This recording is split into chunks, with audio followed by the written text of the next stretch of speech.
3 yoldan su buraxır.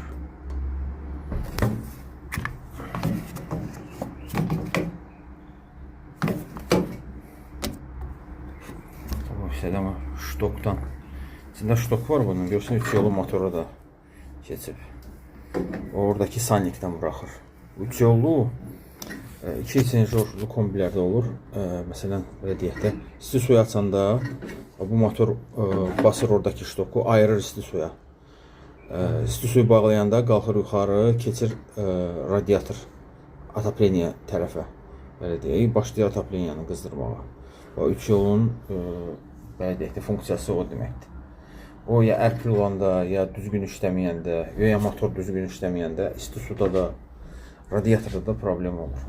Artıq burada gördüyüm ki, artıq sıradan çıxıb. Bir çox vaxt axırır, ərk də bağlayıb.